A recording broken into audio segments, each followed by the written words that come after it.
Welcome everybody to a new video of Bitcoin Edge. Today we'll take another look into the charts and see what is going to happen. Be sure to follow me on Twitter and on YouTube. Subscribe please.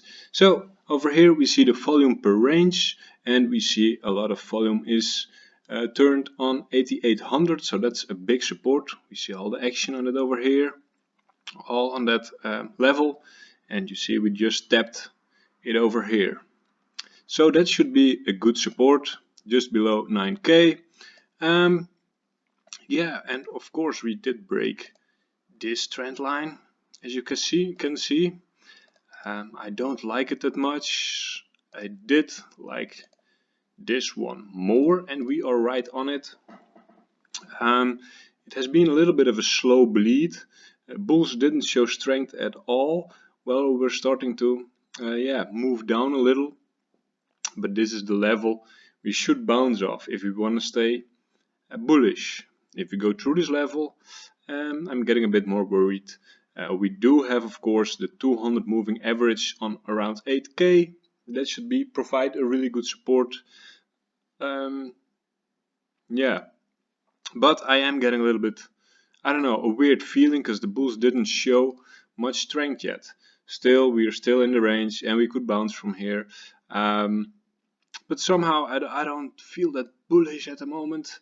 It's still, I like to look at the bigger pictures, but somehow it's losing a little bit of its strength.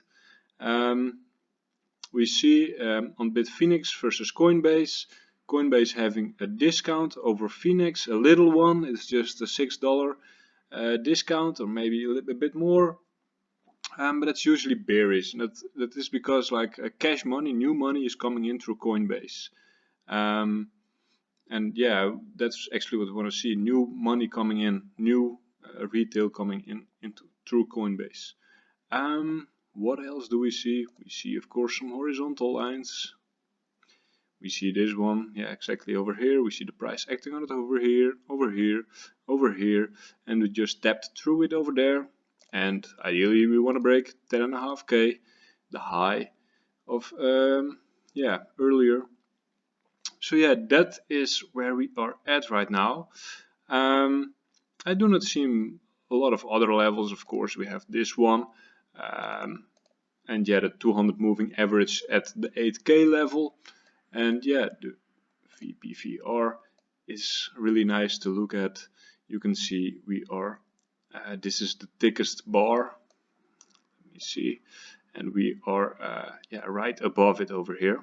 It should bounce from this level. That's where we want to bounce from. It's around 8800. Yeah, let's take a look into the funding. People are not shorting this, not that much. It's kind of equal, neutral, but ideally I would like everybody to short this, and then we can bounce again. We do not see big premiums or anything on the futures, which is a good thing, I think. We do not want everyone to catch longs, and especially if we're dropping, we do not want everybody to long, you know. We want to be the ones longing it, because if everybody does the same thing, it will go the opposite side, I think. That's my theory mostly. We want shorts to squeeze. I mostly trade to the upside, never really short. So, and if I do if I do become bearish, you know, I mostly go in spot and never sell Bitcoin. So yeah, this is the situation. I really want this line to hold. Most of the times, the trend line breaks on the 5th or 6th step, and we are at 1, 2, 3, maybe 4, 5th. Yeah, we could break it now. Most of the times it breaks on the 5th or 6th step. We could break it now, and then we want 8800 to hold. Yeah, that's about it. I don't dare to do a trade setup. Of course, you can do a little trade setup with a retest of the top line again. We can zoom out a little bit and look at the bigger picture. That's always what I like to do. Go to the daily, and I know there are a lot of new people watching today, so I will do the bigger picture again, which is the most important to me. Like this. Take this line. Wait, wrong point. Like this. These are the lines where it's all about. Of course, we can zoom in a little bit more and we can use this one as well. That way we are above it already. But this is the bigger picture where it's all about. And if we break this high of 10.5k, this one, we are free again, as I would like to say it, and we can party again all summer. Then it's just new highs, and then we will break 14k. I think that's the next level of resistance, and after that it's 20k. But yeah, that is party time. Let's take a look at Ethereum USD.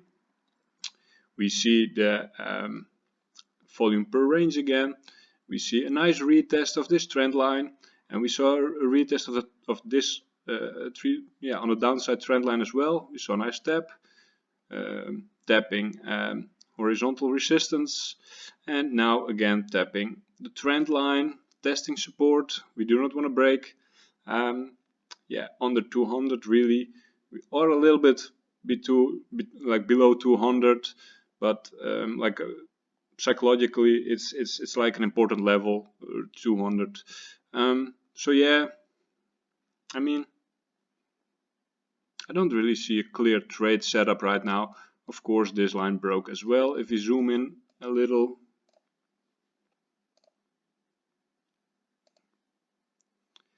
as you can see, this line broke, and now tapping this resistance line.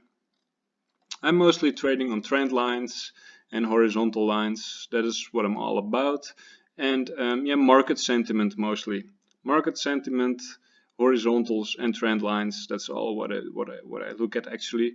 And I do look at volume, of course, to make sure certain moves are like valid. So yeah, I do not see really something happening here or a clear trade setup. Could draw this one as well now. Let's go to Ethereum BTC. I like Ethereum BTC. Always keep it in there. And yeah, we haven't yet broken. You can see it over here. Like it's so clear. If we break this resistance, we are free again up till this one. It's so nice to compare horizontal lines with the volume per ranges. It works so nicely. Let's turn it off. Zoom out a little bit more.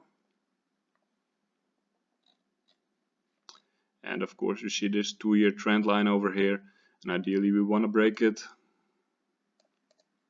That is the line, and we want this resistance to hold.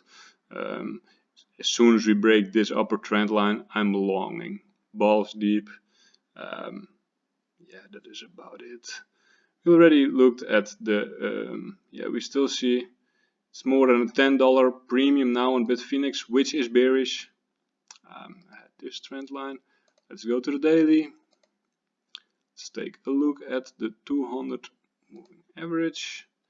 And yeah, we saw a tap on it here as well. And that will be, if we go down that far, the 200 moving average would be a good place to long. We see in history the price acting a lot on the 200 moving average. Usually when we're above the 200 moving average, I turn very bullish. Yeah, in history, you know, if you zoom out more, we see the price acting on a 200 moving average always. And yeah, that always means pump, pump, pump, pump. Yeah, like I said, funding doesn't show us anything. Yeah, premiums are low. We can look at the weekly for a bit and see what we can look at over here. I see this chart isn't that nice. Let's go to the Bitstamp chart.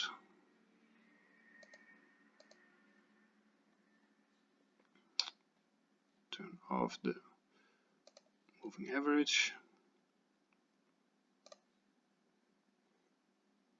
This is how I like to draw in. Yeah, you can see we are kissing support here, and yeah, this is so steep.